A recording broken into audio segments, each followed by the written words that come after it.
Hi friends, welcome back to my channel. Gaurishankar ಧಾರಾವಾಹಿಯಲ್ಲಿ ಇಂದಿನ ಸಂಚಿಕೆಯಲ್ಲಿ ಏನಾಗುತ್ತೆ ಅಂತ ನೋಡ್ಕೊಬರೋಣ. ಅದಕ್ಕಿಂತ ಮುಂಚೆ ನೀವು ಇನ್ನೂ ನಮ್ಮ ಚಾನಲ್ಗೆ ಸಬ್ಸ್ಕ್ರೈಬ್ ಆಗಿಲ್ಲ ಅಂದರೆ ಸಬ್ಸ್ಕ್ರೈಬ್ ಆಗಿ. ವಿಡಿಯೋ ಇಷ್ಟ ಆದರೆ ಒಂದು ಲೈಕ್ ಮಾಡಿ. ಸಂಚಿಕೆ ಆರಂಭದಲ್ಲಿ ವಿಜಿ ಭುವಿ ಅಮ್ಮ ಬರ್ತಿದ್ದಾಳೆ ಅಂತ ಹೇಳಿದ್ದಕ್ಕೆ ಶಂಕರನ್ಗೆ ಏನಪ್ಪ ಮಾಡೋದು, ಮಗು ಜೊತೆ ಖುಷಿ ಖುಷಿಯಾಗಿ ಇರೋಣ ಅಂತಂದರೆ ಇವಳು ಬೇರೆ ಬಂದು ಒಕ್ಕಳಿಸ್ಕೊತಿದ್ದಾಳೆ ಅಂತ ಹೇಳಿ ಮನಸ್ಸಲ್ಲೇ ಬೈಕೊತಾ ಇರ್ತಾನೆ. ನನಗೆ ಗೊತ್ತು ಶಂಕರ್ ಅವರೇ, ನೀವು ಯಾಕೆ ಹೇಳ್ತಾ ಇದ್ದೀರಾ ಅಂತ ಹೇಳಿ. ಗೌರಿ ಬಗ್ಗೆ ನನಗೇನು ಗೊತ್ತಿಲ್ಲ ಅಂತ ನೀವು ಅಂದ್ಕೊಂಡಿದ್ದೀರಾ? ನಾನು ಕೂಡ ಇದೇ ರೀತಿ ಇನ್ನೊಂದು ಸ್ವಲ್ಪ ದಿವಸ ಇದನ್ನೇ ಮೇಂಟೈನ್ ಮಾಡಬೇಕಾಗುತ್ತೆ ಅಂತ ಹೇಳಿ ವಿಜಿನೂ ಕೂಡ ಮನಸ್ಸಲ್ಲೇ ಮಾತಾಡ್ಕೊತಾಳೆ. ಆಗ ಶಂಕರ್ ಅವರೇ, ಏನು ಯೋಚನೆ ಮಾಡ್ತಾ ಇದ್ದೀರಿ ಅಂದಾಗ, ಅಯ್ಯೋ ಮೇಡಮ್, ಭುವಿ ಅಮ್ಮ ತುಂಬಾ ದೊಡ್ಡ ವ್ಯಕ್ತಿ ಅಂತ ಬೇರೆ ಹೇಳ್ತಾ ಇದ್ದೀರಾ ಅಂದಾಗ ವಿಜಿ, ಹ್ಞೂ ಶಂಕರ್ ಅವರೇ, ತುಂಬ ದೊಡ್ಡ ವ್ಯಕ್ತಿ, ತುಂಬ ಸ್ಪೆಷಲ್ ಅಂತ ಹೇಳ್ತಾಳೆ. ಆಗ ಶಂಕರ್ ತನು, ನೀವು ಕರೆಕ್ಟಾಗಿ ಹೇಳ್ತಾ ಇದ್ದೀರಾ ಅಂತ ಹೇಳ್ತಾನೆ. ಆದರೆ ನನಗೊಂದು ಸ್ವಲ್ಪ ಕೆಲಸ ಐತೆ, ಅದು ನಾನು ಹೋಗಿ ಬರ್ತೀನಿ ಅಂತ ಹೇಳ್ತಾನೆ. ಆಗ ವಿಜಿ, ಎಂತೆ ಅಂದರೆ ಏನು ಭಯ ಅಂತ ಮನಸ್ಸಲ್ಲೇ ಅಂದ್ಕೊತಾಳೆ. ವಿಜಿ, ಏನು ಶಂಕರ್ ಅವರೇ, ಹೊರಗಡೆ ಹೋಗ್ತೀನಿ, ರೌಡಿ ಬೇಬಿ ಅವರಮ್ಮ ಬರ್ತಾ ಇದ್ದಾರೆ ಅಂದರೆ ನೀವು ಎಷ್ಟು ಖುಷಿ ಪಡಬೇಕು, ನೀವು ನೋಡಿದ್ರೆ ಹೊರಗಡೆ ಹೋಗ್ತೀನಿ ಅಂತ ಹೇಳ್ತಾ ಇದ್ದೀರಲ್ಲ ಅಂತ ಕೇಳ್ತಾಳೆ. ಅಲ್ಲ ಮೇಡಮ್ ಅವರೇ, ಅರ್ಜೆಂಟಾಗಿ ನನಗೊಂದು ಸ್ವಲ್ಪ ಹೊರಗಡೆ ಹೋಗಬೇಕಿತ್ತು, ನನಗೆ ಫೋನ್ ಮೇಲೆ ಫೋನ್ ಬರ್ತಾ ಇದೆ ಮೇಡಮ್, ತುಂಬ ಅರ್ಜೆಂಟ್ ಕೆಲಸ ಇತ್ತು ಅಂತ ಹೇಳಿ ಶಂಕರ ತಪ್ಪಿಸ್ಕೊಳ್ಳೋಕ್ಕೆ ನೋಡ್ತಾನೆ. ಮತ್ತು ವಿಜಿ ಇದ್ದೋಳು, ನೀವು ಏನೇ ಕೆಲಸ ಇದ್ದರೂ ನೀವು ಅದನ್ನು ಪೋಸ್ಟ್ಪೋನ್ ಮಾಡಿಕೊಂಡು ನೀವು ಭೂಮಿ ಜೊತೆನೇ ಇರಬೇಕು, ಇಲ್ಲಾಂದರೆ ಭೂಮಿಗೂ ಬೇಜಾರಾಗುತ್ತೆ ಮತ್ತು ಅವ್ರ ಅಮ್ಮಂಗೂ ಬೇಜಾರಾಗುತ್ತೆ ಅಂತ ಹೇಳ್ತಾಳೆ. ಸರಿ ಮೇಡಮ್, ಆಯಿತು, ಎಲ್ಲ ರೆಡಿ ಮಾಡ್ತೀನಿ ಅಂತ ಹೇಳ್ಬಿಟ್ಟು ಶಂಕರ ಹೇಳ್ತಾನೆ. ಇನ್ನೊಂದು ಕಡೆ ಈ ವಿಜಿ ಮನಸ್ಸಲ್ಲಿ ಹಿಂಗೋ ಗೌರಿಶಂಕರ್ ಅವರು ಒಂದಾಗೋ ಆಗಾಯಿತು ಅಂತ ಅಂದ್ಕೊತಾಳೆ. ಇನ್ನೊಂದು ಕಡೆ ಸುಂದರ್ರಾಜ್ ಮಕ್ಕಳ ಜೊತೆ ತುಂಬಾ ಖುಷಿಯಾಗಿ ಮಾತಾಡ್ತಾ, ಈ ಒಂದು ಕ್ಷಣ ನನಗೆ ಅಮೃತಗಳಿಗೆ ಅಂತ ಅನ್ನಿಸ್ತು, ಮಕ್ಕಳ ಈ ಒಂದು ಕ್ಷಣನ ನಾನು ಯಾವತ್ತೂ ಮರೆಯೋದಿಲ್ಲ, ನನಗೆ ನೀವೆಲ್ಲರೂ ಕೂಡ ತುಂಬಾ ಇಷ್ಟ ಆದ್ರಿ ನಿಮಗೆ ಅಂತ ಹೇಳಿ ಕೇಳಿದಾಗ, ಮಕ್ಕಳು ಕೂಡ ಅಷ್ಟೇ, ನಮಗೂ ನೀವು ತುಂಬಾ ಇಷ್ಟ ಅಂದ್ರಿ ಅಂತ ಹೇಳಿ ಹೇಳ್ತಾ ಇರ್ತಾರೆ. ಅದರಲ್ಲೂ ಭುವಿ ಸ್ಪೆಷಲ್ ಆಗಿ ಬಂದ್ಬಿಟ್ಟು, ನೀವು ನನಗೆ ಅಂದರೆ ತುಂಬಾ ಇಷ್ಟ ಆದ್ರಿ ಅಂತ ಹೇಳಿ ಎದ್ದು ನಿಂತ್ಕೊಂಡು ಹೇಳ್ತಾ ಇರಬೇಕಾದ್ರೆ, ನೀವು ಪುಟಾಣಿ ನನಗಷ್ಟೇ ತುಂಬಾ ಇಷ್ಟ ಆದ್ರಿ ಅಂತ ಹೇಳಿ ಸುಂದರ್ರಾಜ್ ಕೂಡ ಹೇಳ್ತಾ ಇರ್ತಾರೆ. ಈ ರೀತಿ ಎಲ್ಲರೂ ಕೂಡ ಮಾತಾಡ್ತಾ ಇರಬೇಕಾದ್ರೆ ಅಲ್ಲಿಗೆ ಈ ಶಂಕರ ಬರ್ತಾನೆ. ಸರ್, ನೀವು ಬಂದಿದ್ದು ನಮಗೆ ತುಂಬಾ ಖುಷಿ ಆಯಿತು ಸರ್, ಎಷ್ಟೋ ಸಲ ನಿಮ್ಮ ಡೈರೆಕ್ಟಾಗಿ ನೋಡಬೇಕು, ಮಾತಾಡಬೇಕು ಅಂತ ಹೇಳಿ ನಿಮ್ಮ ಮನೆ ಹತ್ರ ಬಂದು ಒದೆ ತಿಂದು ಬಂದಿರೋದು ಇದೆ ಸರ್ ಅಂತ ಹೇಳಿ ಶಂಕರನು ಹೇಳ್ತಾನೆ. ಅಯ್ಯಯ್ಯೋ ಅಂತ ಅಂದ್ಕೊಂಡು ಸುಂದರ್ರಾಜ್ ಕೂಡ ಹೇಳ್ತಾ ಇರ್ತಾರೆ. ಸರಿನಪ್ಪ, ನನಗೆ ಇವತ್ತು ನಿನ್ನಾಗೆ ಈ ಮಕ್ಕಳನ್ನ ನೋಡಿ ತುಂಬಾ ಖುಷಿ ಆಯಿತು. ಇವತ್ತು ನೋಡು, ನಿನ್ನಿಂದಾಗಿ ಮಕ್ಕಳೆಲ್ಲರೂ ಕೂಡ ಎಷ್ಟು ಖುಷಿಯಾಗಿದ್ದಾರೆ, ನಿಮ್ಮಂಥವ್ರು ಈ ದೇಶಕ್ಕೆ ಬೇಕಪ್ಪ ಅಂತ ಹೇಳಿ ಹೊಗಳ್ತಾ ಇರ್ತಾರೆ. ಶಂಕರನು, ಅಯ್ಯೋ ಸರ್, ಹಾಗೆಲ್ಲ ಏನೂ ಇಲ್ಲ ಸರ್, ನೀವು ಇವರ ಜೊತೆ ಮಾತಾಡಿದ್ದು, ಮಕ್ಕಳ ಜೊತೆ ಬೆರ್ತಿದ್ದು ನೋಡಿ ನನಗೂ ತುಂಬಾ ಖುಷಿ ಆಯಿತು ಸರ್ ಅಂತ ಹೇಳಿ ಶಂಕರನು ಕೂಡ ಹೊಗಳ್ತಾ ಇರ್ತಾನೆ. ಹಾಗೆ ನನಗೆ ತುಂಬ ಅಂದರೆ ತುಂಬಾ ಖುಷಿ ಆಗ್ತಾ ಇದೆ ಅಂತ ಹೇಳಿ ಎಲ್ಲರೂ ಮಾತಾಡ್ಕೊಳ್ತಾ ಇರಬೇಕಾದ್ರೆ, ನೀವೊಂದು ಡೈಲಾಗ್ ಹೇಳ್ತೀರಾ ಅಂತ ಹೇಳಿ ಭುವಿ ಕೇಳ್ತಾಳೆ. ಇಲ್ಲ ನನಗೆ ಡೈಲಾಗ್ ಹೇಳೋದಕ್ಕೆ ಬರೋದಿಲ್ಲ, ಹಾಡು ಹೇಳ್ತೀನಿ ಅಂತ ಹೇಳಿ ಹಾಡು ಕೂಡ ಹೇಳ್ತಾರೆ. ಆಗ ಮಕ್ಕಳೇ, ನನಗೆ ಟೈಮ್ ಆಯಿತು, ಮನೆಯಲ್ಲಿ ನನ್ನ ಮೊಮ್ಮಗಳು ಕೂಡ ಕಾಯ್ತಾ ಇರ್ತಾನೆ, ನಾನು ಇವನ್ನ ಬರಲಾ ಅಂತ ಹೇಳಿದಾಗ, ಹೋಗೋಕ್ಕೂ ಮುಂಚೆನೇ ಒಂದು ಸ್ಟೆಪ್ ಹಾಕ್ಬಿಟ್ಟು ಕುಣಿದು ಕುಪ್ಪಳಿಸಿ ಹೋಗೋಣ ಅಂತ ಹೇಳಿದಾಗ, ಸರಿ ಅದಕ್ಕೇನಾಯಿತು, ಹಾಡೋಣ ಅಂತ ಹೇಳಿ ಶಂಕರನು ಕೂಡ ಹೇಳ್ತಾನೆ. ಅದರಲ್ಲಿ ಮಕ್ಕಳು ಕೂಡ ಎಲ್ಲರೂ ಕೂಡ ಸ್ಟೆಪ್ ಹಾಕ್ತಾರೆ. ಸುಂದರ್ರಾಜಗೂ ಶಂಕರ ಅವರು ಕೂಡ ಡ್ಯಾನ್ಸ್ ಮಾಡೋದಕ್ಕೆ ಶುರು ಮಾಡ್ತಾರೆ. ಸುಂದರ್ರಾಜ್ಗೆ ವಯಸ್ಸಾಗಿದ್ದರೂ ಕೂಡ ಮಕ್ಕಳ ಜೊತೆ ಮಗು ಥರ ಆಟ ಆಡಿ ನಲಿತಾ ತುಂಬಾ ಖುಷಿಯಾಗಿರ್ತಾರೆ. ಇನ್ನು ಇದೆಲ್ಲ ನೋಡಿದಂತಹ ವಿಜಿಗೂ ಕೂಡ ತುಂಬಾ ಖುಷಿ ಆಗ್ತಾ ಇರುತ್ತೆ. ಇನ್ನು ಭುವಿಗಂತೂ ಡಬಲ್ ಖುಷಿ, ನನಗಂತೂ ಇಲ್ಲಿಗೆ ಬಂದಿದ್ದು ತುಂಬಾ ಖುಷಿ ಆಯಿತು ಅಂತೇಳಿ ಆಶ್ರಮದವ್ರ ಹತ್ರ, ನೀವು ತುಂಬಾ ಚೆನ್ನಾಗಿ ಮಕ್ಕಳನ್ನ ಬೆಳೆಸಿದ್ದೀರಾ ಅಂತ ಹೇಳಿ ಮಾತಾಡ್ತಾ ಇರ್ತಾರೆ. ಇನ್ನು ಆಶ್ರಮದವರು ಕೂಡ ಶಂಕರನ್ನ ಹೊಗಳ್ತಾ ಇರ್ತಾರೆ. ಇವತ್ತು ನೀವು ಬಂದು ಇಲ್ಲಿಗೆ ಇಷ್ಟೊಂದೆಲ್ಲ ಮಾಡಿದ್ದು ಮಕ್ಕಳಿಗೆ ತುಂಬಾ ಖುಷಿ ಆಯಿತು, ಮಕ್ಕಳೆಲ್ಲರೂ ಕೂಡ ತುಂಬ ನಗ್ನಗ್ತಾ ಇದ್ರು, ಅದನ್ನು ನೋಡೋದಕ್ಕೆ ತುಂಬಾ ಖುಷಿ ಆಯಿತು ಅಂತ ಅವರು ಕೂಡ ಹೇಳ್ತಾರೆ. ಅಯ್ಯೋ ಸರ್, ಹಾಗೆಲ್ಲ ಏನಿಲ್ಲ, ನೀವು ಅವರಿಗೆ ಎಷ್ಟೊಂದೆಲ್ಲ ಶ್ರಮ ಹಾಕಿ ಎಷ್ಟು ಚೆನ್ನಾಗಿ ಎಷ್ಟು ಶ್ರಮದಿಂದ ಬೆಳೆಸ್ತಾ ಇದ್ದೀರಾ, ಅವರ ಮುಂದೆ ಇದೆಲ್ಲ ಏನೂ ಇಲ್ಲ ಸರ್ ಅಂತ ಹೇಳಿ ಹೇಳ್ತಾರೆ. ಹಾಗೆ ಸರಿನಪ್ಪ, ನಾವು ಇನ್ನು ಹೊರಡ್ತೀವಿ ಅಂತ ಹೇಳಿ ಎಲ್ಲರೂ ಕೂಡ ಅಲ್ಲಿಂದ ಹೋಗ್ತಾ ಇರಬೇಕಾದ್ರೆ, ಇನ್ನೊಂದು ಕಡೆ ಜೋರಾಗಿ ಮಳೆ ಬರೋ ಥರ ಆಗ್ತಾ ಇದೆ. ಏನಪ್ಪ, ಇಷ್ಟೊಂದು ಬಿಸಿಲಿದ್ರೂ ಕೂಡ ಮಳೆ ಬರೋ ಥರ ಆಗ್ತಾ ಇದೆಯಲ್ಲ, ಇದು ಬಿಸಿಲು ಮಳೆ ಅಂತ ಅನಿಸುತ್ತೆ, ಬಂದರೆ ಜೋರಾಗಿ ಬರುತ್ತೆ ಅಂತ ಹೇಳಿ ಶಂಕರ ಹೇಳ್ತಾ ಇರ್ತಾನೆ. ಇನ್ನೊಂದು ಕಡೆ ನನಗೆ ಮಳೆಯಲ್ಲಿ ನೆನಿಬೇಕು ಅಂತ ಅನ್ನಿಸ್ತಾ ಇದೆ, ನೆನೆಯೋಣ ಅಂತ ಹೇಳಿ ಭುವಿ ಕೇಳ್ತಾ ಇರ್ತಾಳೆ. ಬೇಡ ಭುವಿ, ಮಳೆಯಲ್ಲಿ ನೆನೆಯೋದು ಬೇಡವೇ ಬೇಡ, ಮಳೆಯಲ್ಲಿ ನೆನೆದ್ರೆ ನಿನಗೆ ಶೀತ ಆಗುತ್ತೆ ಅಂತ ಹೇಳಿ ಶಂಕರ ಹೇಳ್ತಾ ಇರಬೇಕಾದ್ರೆ, ಇಲ್ಲ ನನಗೆ ಏನೂ ಆಗೋದಿಲ್ಲ, ಒಂದಿನ ನೆನೆದ್ಬಿಟ್ರೆ ಏನೂ ಆಗಲ್ಲ, ನೆನಲೇಬೇಕು ಅಂತ ಹೇಳಿ ಈ ಕಡೆ ಮಗುನೂ ಕೂಡ ಹಠ ಮಾಡ್ತಾ ಇರುತ್ತೆ. ಬೇಡ ಅಂದರೆ ಬೇಡ ಅಷ್ಟೇ, ನಿನಗೆ ಶೀತ ಬಂದರೆ ಆಯಿತು, ಅಂದರೆ ಅದನ್ನು ನನ್ನ ಕೈಲಿ ತಡ್ಕೊಳಕ್ಕಾಗಲ್ಲ ಅಂತ ಹೇಳ್ಬಿಟ್ಟು ಶಂಕರ ಹೇಳ್ತಾ ಇರ್ತಾನೆ.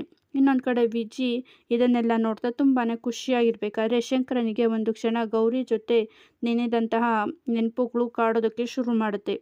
ಗೌರಿನೂ ಕೂಡ ಮಳೆಯಲ್ಲಿ ನೆನೆಬೇಕು ಅಂತ ಹಠ ಮಾಡ್ತಾನೆ, ಮಳೆಯಲ್ಲಿ ಐಸ್ ಕ್ರೀಮ್ ತಿನ್ನಬೇಕು ಅಂತ ಹಠ ಮಾಡಿದ್ದು ಎಲ್ಲನೂ ಕೂಡ ಶಂಕರನಿಗೆ ನೆನಪಾಗುತ್ತೆ. ಹಾಗೆಯೇ ಈ ಕಡೆ ಗೌರಿ ಕಾರು ಬಂದು ಅಲ್ಲಿಗೆ ಬರುತ್ತೆ. ಅಮ್ಮ ಕಾರು ಪಕ್ಕನೇ, ಇದು ಅಮ್ಮಂದೇ ಕಾರು ಅಂತ ಹೇಳ್ತಾ ಇರ್ತಾಳೆ ಭುವಿ.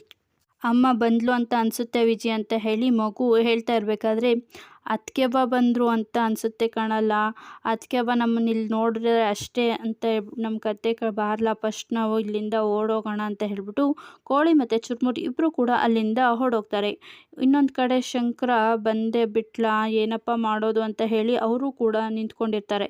ಇನ್ನು ಅಮ್ಮ ಬಂದೇ ಬಿಟ್ಲು ಅಂತ ಹೇಳಿ ವಿಜಿ ಮತ್ತು ಭುವಿ ಇಬ್ಬರು ಟೆನ್ಷನ್ ಆಗಿರ್ಬೇಕಾದ್ರೆ ಶಂಕರನು ಕೂಡ ಅಲ್ಲಿಂದ ಎಸ್ಕೇಪ್ ಆಗ್ತಾನೆ. ಬ್ಯಾಡ್ ಬಾಯ್ ಎಲ್ಲೋದ ಅಂತ ಹೇಳಿ ಭುವಿ ಇದ್ದವಳು ಯೋಚನೆ ಮಾಡ್ತಾ ಇರಬೇಕಾದ್ರೆ ಅಲ್ಲಿಗೆ ಭುವಿ ಜೊತೆ ಆ ಕಡೆ ಎಲ್ಲ ನೋಡಿಕೊಂಡು ಖುಷಿಯಾಗಿ ಗೌರಿನ ಕೂಡ ಎಂಟ್ರಿ ಕೊಡ್ತಾಳೆ. ಗೌರಿ ಎಂಟ್ರಿ ಕೊಟ್ಟ ತಕ್ಷಣವೇ, ಏನಕ್ಕ, ಯಾಕೆ ಇಷ್ಟೊಂದು ಟೆನ್ಷನ್ ಆಗಿದೆಯಾ, ಯಾಕೆ ಅಂತ ಹೇಳಿ ಕೇಳಿದಾಗ, ಎಲ್ಲ ಗೌರಿ ಹಾಗೇನಿಲ್ಲ ಅಂತ ಹೇಳ್ತಾ ಇರ್ತಾರೆ. ಹೌದು, ನೀವಿಬ್ಬರೇ ಇದ್ದೀರಾ, ಸ್ಕೂಲ್ ಮಕ್ಕಳು, ಸ್ಕೂಲ್ ಬಸ್ಸು ಯಾರು ಏನು ಕಾಣಿಸ್ತಾನೆ ಇಲ್ಲ ಅಂತ ಹೇಳಿ ಕೇಳ್ತಾ ಇರ್ಬೇಕಾದ್ರೆ, ಫೋನ್ ಮಾಡಿ ಸರಿಯಾಗಿ ಕ್ಲಾಸ್ ತೊಗೊತೀನಿ, ಅವ್ರಿಗೆ ಇಷ್ಟೇನೋ ಜವಾಬ್ದಾರಿ ಇದೆ ಅಂತ ಹೇಳಿ ನಾನು ಕಳಿಸ್ಕೊಟ್ರೆ ಈ ರೀತಿನ ಮಾಡೋದು ಅಂತ ಹೇಳಿ ಬೈಯೋದಕ್ಕೆ ಶುರು ಮಾಡ್ತಾಳೆ. ಅಯ್ಯೋ ಹಾಗೆಲ್ಲ ಏನಿಲ್ಲ, ಅವರು ನಮಗೋಸ್ಕರನೇ ತುಂಬ ಹೊತ್ತು ಕಾದರು, ಆದರೆ ನಾನೇ ಬೇಡ ಹೋಗಿ ಅಂತ ಹೇಳಿ ಕಳಿಸಿದ್ವಿ ಅಂತ ಹೇಳ್ತಾ ಇರ್ತಾರೆ. ಆಗ ನಮ್ಮ ವಿಜಿ ಹೇಳ್ತಾ ಇರೋದು ನಿಜ ಅಂತ ಹೇಳ್ತಾಳೆ. ಪಾಪ ಮಕ್ಕಳು ಹಾಗೆ ಎಲ್ಲರೂ ಕೂಡ ನಮಗೋಸ್ಕರ ಕಾಯ್ತಾಯಿದ್ರು, ನಮ್ಮನ್ನು ತುಂಬ ಚೆನ್ನಾಗಿ ನೋಡ್ಕೊಂಡ್ರಮ್ಮ ಅಂತ ಹೇಳ್ತಾ ಇರಬೇಕಾದ್ರೆ, ನಿನಗೆ ಖುಷಿ ಆಯ್ತೇನೆ, ನೀನು ಎಂಜಾಯ್ ಮಾಡ್ದೇನೆ ಅಂತ ಕೇಳಿದಾಗ, ಹೌದಮ್ಮ ನನಗೆ ತುಂಬಾ ಖುಷಿ ಆಯಿತು, ಎಲ್ಲರೂ ಇಷ್ಟ ಆದರು ಅಂತ ಹೇಳ್ತಾಳೆ. ಆಗ ಗೌರಿ, ಅಕ್ಕ ಮಳೆ ಬೇರೆ ಬರೋಂಗಾಯ್ತು, ಇವಳಿಗೆ ಶೀತ ಆಗುತ್ತೆ, ಬನ್ನಿ ಅಕ್ಕ ಹೋಗೋಣ ಅಂತ ಹೇಳ್ತಾಳೆ. ಆಗ ಭುವಿ ಸುತ್ತಲೂ ಶಂಕರನ್ನ ಹುಡುಕ್ತಾ ಇರ್ತಾಳೆ. ಆಗ ಗೌರಿ, ಯಾರನ್ನೇ ನೀನು ಹುಡುಕ್ತಾ ಇದೆಯಾ ಅಂತ ಕೇಳ್ತಾಳೆ. ಭುವಿ, ಯಾರೂ ಇಲ್ಲಮ್ಮ, ಸುಮ್ಮನೆ ನೋಡ್ತಾ ಇದ್ದೆ ಅಂತ ಹೇಳ್ತಾಳೆ. ಆಗ ಗೌರಿ, ಸರಿ ಆಯಿತು ಬನ್ನಿ ಹೋಗೋಣ ಅಂತ ಹೇಳ್ಬಿಟ್ಟು ಅಲ್ಲಿಂದ ಎಲ್ಲರೂ ಹೊರಡ್ತಾರೆ. ಇನ್ನೊಂದು ಕಡೆ ಇಣಕಿ ನೋಡ್ತಾ ಈ ಕಡೆ ಫುಲ್ ಬೆವೀತಾ ಇರ್ತಾನೆ. ಏನಣ್ಣ ಇಷ್ಟೊಂದು ಮೋಡ ಇದ್ದರೂ ಇಷ್ಟೊಂದು ಬೆವೀತಾ ಇದೆಯಾ, ಏನು, ನಿನಗೆ ಅತ್ತಿಗೆಮ್ಮನ ಕಂಡ್ರೆ ಭಯ ಅಂತ ಹೇಳಿ ನನಗೆ ಗೊತ್ತು ಅಂದಾಗ, ಅವಳನ್ನ ಕಂಡ್ರೆ ನನಗೆ ಯಾಕಲ ಭಯ, ನಾನು ನೋಡಿದ್ರೆ ರೌಡಿ ಬೇಬಿನ ನನ್ನ ಮೀಟ್ ಮಾಡೋದಕ್ಕೆ ಬಿಡಲ್ಲ ಅಂತ ಹೇಳ್ತಾನೆ. ಗೊತ್ತು ನನಗೆ ನಿನಗೆ ಅತ್ತಿಗೆಮ್ಮನ ಕಂಡ್ರೆ ಭಯನೇ ಅಂತ ಹೇಳ್ತಾನೆ. ಭಯ ಅವರಿಬ್ರನ್ನೂ ಕರ್ಕೊಂಡು ಬರಲಾ ಅಂತ ಹೇಳ್ಬಿಟ್ಟು ಅಲ್ಲಿಂದ ಹೋಗ್ತಾನೆ. ಗೊತ್ತಿಲ್ವೇನಣ್ಣ, ಇಂಥವ್ರನ್ನೆಲ್ಲ ಎಷ್ಟು ಜನ ನೋಡಿಲ್ಲ, ನಾನು ನಿನಗೆ ಅದಕ್ಕೆ ಅಂದರೆ ಭಯ ಅಂತ ನನಗೆ ಗೊತ್ತು ಅಂತ ಹೇಳ್ಬಿಟ್ಟು ಚುರುಮುರಿನೂ ಕೂಡ ಮಾತಾಡಿಕೊಂಡು ಅಲ್ಲಿಂದ ಹೊರಡ್ತಾನೆ. ಇನ್ನೊಂದು ಕಡೆ ಈ ಗಂಗಾ ಇದ್ದವಳು ರೌಡಿಗಳಿಗೆ ಫೋನ್ ಮಾಡಿಬಿಟ್ಟು, DC ಇವತ್ತು ಇರಬಾರ್ದು, ಊರು ಬಿಟ್ಟು ಹೋಗಬೇಕು, ಇಲ್ಲ ಪ್ರಪಂಚನೇ ಬಿಟ್ಟು ಹೋಗಬೇಕು, ಅವಳು ಆ ಶಿವನ ಪಾದ ಸೇರಿಕೊಂಡ್ರು ಚಿಂತೆ ಇಲ್ಲ, ಆದರೆ ನೀವು ಮಾತ್ರ ಸಿಗೋಕೋಬಾರ್ದು, ಅವಳು ಹೇಳಿ ಕೇಳಿ DC ಆಗಿದ್ದಾಳೆ, ನೀವು ಹುಷಾರಾಗಿ ಕೆಲಸ ಮಾಡಬೇಕು, ಸಿಗಾಕೊಂಡ್ರೂ ಕೂಡ ನಮ್ಮ ಹೆಸರನ್ನ ಎಲ್ಲೂ ಬಾಯಿ ಬಿಡಬಾರ್ದು ಅಂತ ಎದುರಿಸ್ತಾ ಇರ್ತಾಳೆ. ಸರಿ ಮೇಡಮ್ ಆಯಿತು ಅಂತ ಡೀಲನ್ನು ಒಪ್ಕೊಳ್ತಾರೆ. ಇನ್ನೊಂದು ಕಡೆ ಈ ಭೈರಾದೇವಿ ಮತ್ತು ಗಂಗಾ ಇಬ್ಬರೂ ಕೂಡ ಇವತ್ತು ಒಂದು ಗತಿ ಕಾಣಿಸ್ತೀವಿ ಅಲ್ವಾ ಅಂತ ಖುಷಿ ಪಡ್ತಾ ಇರ್ತಾರೆ. ನೋಡು, ಮಳೆಯಲ್ಲಿ ನೆನಿಬೇಡ ಅಂತ ಎಷ್ಟು ಹೇಳಿದ್ರು ಮಳೆಯಲ್ಲಿ ನೆಂದೆ, ಈಗ ನೋಡು ಶೀತ ಆಗಿದೆ, ಯಾರೇ ಇದನ್ನೆಲ್ಲ ನೋಡೋದು, ಅಲ್ಲ ನಿನ್ನಿಂದ ನನಗೆ ಎಷ್ಟು ಕಷ್ಟ ಆಗುತ್ತೇನೆ ಅಂತ ಮಗುಗೆ ಬೈತಾ ಇರ್ತಾಳೆ. ಇನ್ನೊಂದು ಕಡೆ ವಿಜಿ ಮತ್ತು ಆನಂದ್, ವಸಂತಿ 3 ಜನನೂ ಕೂಡ ಅಲ್ಲೇ ನಿಂತ್ಕೊಂಡಿರ್ತಾರೆ. ಯಾಕಪ್ಪ ನೆನೆಯೋದಕ್ಕೆ ಹೋಗಿದೆ ಮಳೆಯಲ್ಲಿ ಅಂತ ಅಂದಾಗ, ಅಯ್ಯೋ ಮಳೆಯಲ್ಲಿ ನಾನೇನು ಜಾಸ್ತಿ ನೆಂದಿಲ್ಲ, ಸ್ವಲ್ಪ ಅಷ್ಟೇ ನೆಂದಿದ್ದು ಅಂತ ಭುವಿನೂ ಕೂಡ ಹೇಳ್ತಾ ಇರ್ತಾಳೆ. ಇದಾದಮೇಲೆ ಅವಳಿಗೆ ವಟ ಅಂತ ಸೀನ್ ಬೇರೆ ಬರ್ತಾ ಇರುತ್ತೆ. ಈ ಸ್ಟ್ರೀಮ್ ತಗೊಳ್ಳೆ ಅಂತ ಸ್ಟ್ರೀಮ್ನು ಕೂಡ ಕೊಡಿಸ್ತಾಳೆ. ನೋಡು ಎಷ್ಟು ಶೀತ ಆಗಿದೆ ನಿನಗೆ ಅಂತ ಬೈತಾ ಇರಬೇಕಾದ್ರೆ, ಏನು ಗೌರಿ, ನೀನು ಯಾವತ್ತೂ ಮಳೆಯಲ್ಲಿ ನೆಂದೇ ಇಲ್ವಾ, ನಿನಗೆ ಯಾವತ್ತೂ ಶೀತ ಆಗೇ ಇಲ್ವಾ, ಯಾಕೆ ಇಷ್ಟೊಂದು ಬೈತಾ ಇದೆಯಾ ಅಂತ ಮಗು ಪ್ರಶ್ನೆ ಮಾಡುತ್ತೆ. ಆಗ ಅವಳಿಗೂ ಕೂಡ ಈ ಕಡೆ ಶಂಕರ ಅವರ ಜೊತೆ ಇದ್ದಂತಹ ನೆನಪು ಕಾಡೋದಕ್ಕೆ ಶುರುವಾಗುತ್ತೆ. ಆಗ ಆ ನೆನಪು ಮಾಡಿಕೊಂಡು ಕೋಪ ಮಾಡಿಕೊಂಡು, ಅಕ್ಕ ಇವಳಿಗೆ ನನಗೆ ಮಾತು ಕೊಡೋದಕ್ಕಾಗೋದಿಲ್ಲ, ಇವಳನ್ನು ನೀನೇ ನೋಡ್ಕೊಳ್ಳಿ ಅಂತ ಹೇಳಿಬಿಟ್ಟು ಗೌರಿ ಅಲ್ಲಿಂದ ಹೋಗ್ತಾಳೆ. ಇನ್ನೊಂದು ಕಡೆ, ಯಾಕೆ ಭುವಿ ನಿಮ್ಮ ಅಮ್ಮನಿಗೆ ಈ ರೀತಿ ಮಾತಾಡಿದೆ, ನೋಡು ಅವಳು ಎಷ್ಟು ಬೇಜಾರು ಮಾಡ್ಕೊಂಡು ಹೋದ್ಲು ಅಂತ ಅಂದಾಗ, ಅಯ್ಯೋ ನಾನು ಬೇಕು ಅಂತಲೇ ಮಾಡಿದ್ದು, ಇಲ್ಲ ಅಂದರೆ ಅಮ್ಮ ಸುಮ್ಮನೆ ಬೈತಾನೆ ಇದ್ಲು, ಅದಕ್ಕೆ ಈ ರೀತಿ ಮಾಡಿದೆ ಅಂತ ಭುವಿ ಹೇಳ್ತಾ ಇರಬೇಕಾದ್ರೆ, ನಿನಗೆ ತುಂಬಾ ಪ್ಲ್ಯಾನ್ಗಳಿದ್ದಾವೆ ಕಣೆ, ಅದಕ್ಕೆ ನಿನಗೆ ಜಾಸ್ತಿ ಆಯಿತು ಅಂತ ಬಾ ಇಲ್ಲಿ ಅಂತ ಹೇಳಿ ಕರ್ಕೊಂಡು ಹೋಗ್ತಾ ಇರ್ತಾರೆ. ಅಷ್ಟರಲ್ಲೇ ರೌಡಿಗಳು ಮನೆ ಹತ್ರ ಬರ್ತಾರೆ. ಬಂದ್ಬಿಟ್ಟು ಯಾರೋ ನೀವು ಅಂತ ಕೇಳಿ ಕಾನ್ಸ್ಟೇಬಲ್ ಕೇಳ್ತಾ ಇದ್ರೂ ಕೂಡ ಪೊಲೀಸ್ನವ್ರಿಗೆ ಇಟ್ಕೊಂಡು ಸರಿಯಾಗಿ ಹೊಡಿತಾರೆ. ಹೊಡೆದಿದ್ದಾದ್ಮೇಲೆ ಮನೆಗೆ ಕಲ್ಲನ್ನು ಸಹ ತೂರ್ತಾ ಇರ್ತಾರೆ. ಯಾರಮ್ಮ ಇದು, ಯಾರೇ ಇದು ಅಂತ ಮನೇಲಿ ಎಲ್ಲರೂ ಇದ್ದವರೆಲ್ಲ ಕೂಡ ತುಂಬಾ ಟೆನ್ಷನ್ ಆಗ್ತಾ ಇರ್ತಾರೆ.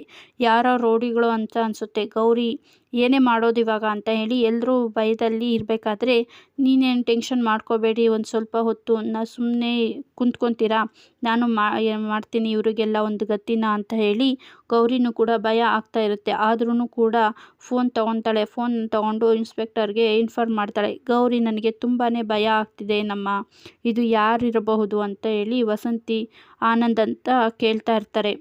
ಇನ್ನೊಂದು ಕಡೆ ಮಗುನೂ ಕೂಡ ಅಮ್ಮ ಭಯ ಆಗ್ತಿದೆಯಮ್ಮ ಅಂತ ಹೇಳಿ ಹೇಳ್ತಾ ಇರ್ತಾರೆ. ನಿಮಗೆ ಯಾರಿಗೂ ಏನೂ ಆಗೋದಿಲ್ಲ, ನಾನು ಹೇಳ್ತಾ ಇದ್ದೀನಿ ಅಲ್ವಾ, ನೀವು ಸ್ವಲ್ಪ ಆರಾಮಾಗಿ ಸ್ವಲ್ಪ ಹೊತ್ತು ಕುಂತ್ಕೊಳ್ಳಿ ಅಂತ ಹೇಳಿ ಕೂರಿಸ್ತಾಳೆ. ಆದರೂ ಕೂಡ ಎಲ್ರಿಗೂ ಭಯ ಅನ್ನೋದು ಇದ್ದೇ ಇರುತ್ತೆ. ಮನೆ ಮೇಲೆ 3-4 ಜನ ರೌಡಿಗಳು ಅಟ್ಯಾಕ್ ಮಾಡಿದ್ದಾರೆ ಅಂದರೆ ಅದರಲ್ಲೂ ವಯಸ್ಸಾದವರು, ಹೆಣ್ಣು ಮಕ್ಕಳು, ಬರೀ ತುಂಬಾ ಭಯ ಆಗ್ತಾ ಇರುತ್ತೆ.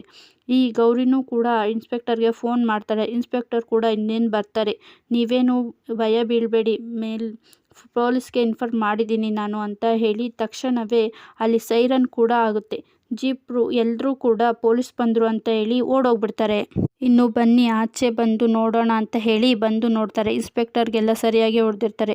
ಹೊಡೆದಿರೋದನ್ನ ನೋಡಿಬಿಟ್ಟು, ಏನಮ್ಮ ಇದು, ಪೊಲೀಸ್ನವ್ರಿಗೆ ಈ ರೀತಿ ಹೊಡೆದಿದ್ದಾರೆ ಅಂತಂದರೆ ನಮ್ಮಂಥವ್ರನ್ನ ಸುಮ್ಮನೆ ಬಿಡ್ತಾರಾ, ಇಲ್ಲ ನನಗೆ ತುಂಬಾ ಭಯ ಆಗ್ತಿದೆ ಅಂತ ಹೇಳಿ ಎಲ್ಲರೂ ಕೂಡ ಇದಕ್ಕಿಂತ ಸ್ಟ್ರಿಕ್ಟ್ ಆಗಿ ಇರುವಂತಹ ಸೆಕ್ಯೂರಿಟಿನ ನಾವು ಹಾಕಲೇಬೇಕು ನಮ್ಮ ಮನೆಗೆ ಅಂತ ಹೇಳಿ ಹೇಳ್ತಾ ಇರ್ತಾರೆ. ಇನ್ನೊಂದು ಕಡೆ ಶಂಕರ ಮತ್ತು ಈ ಕೋಳಿ ಇಬ್ಬರು ಕೂಡ ಕೂತ್ಕೊಂಡು ಕುಡಿತಾ ಇರ್ತಾರೆ. ಕುಡಿಯೋ ಅಂದಾಗ, ಬೇಡಣ್ಣ ಭುವಿ ಅಷ್ಟೊಂದು ಹೇಳಿದ್ದಾಳೆ ಕುಡಿಯೋದು ಬೇಡ ಅಂತ, ನಾನು ಕುಡಿಯಲ್ಲ ಅಂದಾಗ, ಇದು ಎಣ್ಣೆ ಅಲ್ಲ ಕಣ್ಣಲ್ಲ, ಹಾಗಲಕಾಯಿ ಜ್ಯೂಸ್ ಅಂತ ಹೇಳ್ತಾರೆ. ಇದ್ರ ಕಲರ್ ನೋಡಿಬಿಟ್ಟು ಯಾವುದೋ ಫಾರಿನ್ ಬ್ರ್ಯಾಂಡ್ ಏನೋ ಅಂತ ಅಂದ್ಕೊಂಡೆ, ಯಾಕಣ್ಣ ಹಾಗಲಕಾಯಿ ಜ್ಯೂಸ್ ಕುಡಿತಾ ಇದ್ದೀಯಾ ಅಂತಂದಾಗ, ಇಷ್ಟು ದಿನ ನಾವೇನು ಕಮ್ಮಿ ಕುಡ್ದಿದ್ದೀವ, ಕುಡಿದು ಈ ಕಡೆ ಕಳ್ಳೆಲ್ಲ ಸುಟ್ಟೋಗಿದ್ದಾವೆ, ಇವಾಗ ಇದೆಲ್ಲ ಸರಿ ಆಗಬೇಕು ಅಂತಂದರೆ ನಾವು ಇದನ್ನು ಕುಡಿಲೇಬೇಕು ಅಂತ ಭುವಿ ಹೇಳಿದ್ದಾಳೆ. ಇವಾಗ ನಾವು ಇದನ್ನು ಕುಡಿದು ನಮ್ಮ ಹೆಲ್ತ್ನ ನಾವು ಸರಿಯಾಗಿ ನೋಡ್ಕೋಬೇಕು ಕಣಲ್ಲ ಅಂತ ಹೇಳಿ ಹಾಗಲಕಾಯಿನ ಜ್ಯೂಸ್ನ ಕುಡಿಸ್ತಾ ಇರ್ತಾನೆ. ಇನ್ನೊಂದು ಕಡೆ ಈ ಕೋಳಿ, ಏನಣ್ಣ ಇಷ್ಟೊಂದು ಕಹಿಯಾಗಿದೆ, ಇದು ಹೆಂಗಣ್ಣ ಕುಡಿಯೋದು ಅಂತ ಹೇಳಿ ಕಣ್ಣು ಮುಚ್ಕೊಂಡು ತುಂಬಾ ಕಷ್ಟಪಟ್ಟು ಕುಡಿತಾ ಇರಬೇಕಾದ್ರೆ, ಎಣ್ಣೆ ಕುಡಿಬೇಕಾದ್ರೆ ಇನ್ನೊಂದು ಪೆಗ್ ಹಾಕು ಅಂತ ಹೇಳಿ ಹಾಕಿಸ್ಕೊಂಡು ಕುಡಿತಾ ಇದ್ದೆ, ಇವಾಗ ಏನು ಅನ್ನಿಸ್ತಾ ಇರಲಿಲ್ವೇನಲ್ಲ ಅಂತ ಹೇಳಿ ಬಾಯ್ತಾ ಇರ್ತಾರೆ. ಈ ರೀತಿ ಒಬ್ರಿಗೊಬ್ರು ಮಾತಾಡಿಕೊಂಡು ಕುಡಿತಾ ಇರೋದನ್ನು ಈಗ ಗಂಗಾ ಬಂದು ಕದ್ದು ನಿಂತ್ಕೊಂಡು ನೋಡ್ತಾ ಇರ್ತಾಳೆ. ಅಷ್ಟರಲ್ಲಿ ಶಂಕರನ್ಗೆ ಕೂಡ ಫೋನ್ ಬರುತ್ತೆ. ಶಂಕರನು ಕೂಡ ತುಂಬಾ ಗಾಬರಿ ಆಗ್ತಾನೆ. ಗಾಬರಿ ಆಗ್ಬಿಟ್ಟು, ಯಾವನ್ಲ ಅಟ್ಯಾಕ್ ಮಾಡಿದ್ದು ಅವ್ರನ್ನ, ಅಟ್ಯಾಕ್ ಮಾಡಿದ್ದು ಅಂತ ಹೇಳಿ ನನಗೆ ಗೊತ್ತಾಗಬೇಕು, ಇಷ್ಟೊಂದು ಬರಲ್ಲ, ಇವತ್ತು ಯಾರು ಅವರನ್ನು ಹುಟ್ಟಡಗಿಸ್ಬಿಡೋಣ, ಅವನು ಯಾವುದೇ ಕಾರಣಕ್ಕೂ ನಮ್ಮಿಂದ ಬಚಾವಾಗೋದಕ್ಕೆ ಸಾಧ್ಯವಿಲ್ಲ ಅಂತ ಹೇಳಿ ಶಂಕರನು ಕೂಡ ತುಂಬಾ ಜೋರಾಗಿ ಹೇಳ್ತಾ ಇರ್ತಾನೆ. ಇದರಿಂದ ಈ ಗಂಗನಿಗೆ ಭಯ ಆಗ್ತಾ ಇರುತ್ತೆ. ಇಲ್ಲಿಗೆ ಈ ಒಂದು ಸಂಚಿಕೆ ಮುಕ್ತಾಯವಾಗುತ್ತೆ. ಸ್ನೇಹಿತರೆ, ವಿಡಿಯೋ ಇಷ್ಟ ಆದರೆ ಪ್ಲೀಸ್ ಒಂದು ಲೈಕ್ ಮಾಡಿ, ಶೇರ್ ಮಾಡಿ, ಹಾಗೆ ಚಾನಲ್ಗೆ ಸಬ್ಸ್ಕ್ರೈಬ್ ಆಗಿ. Thanks for watching. Hi friends.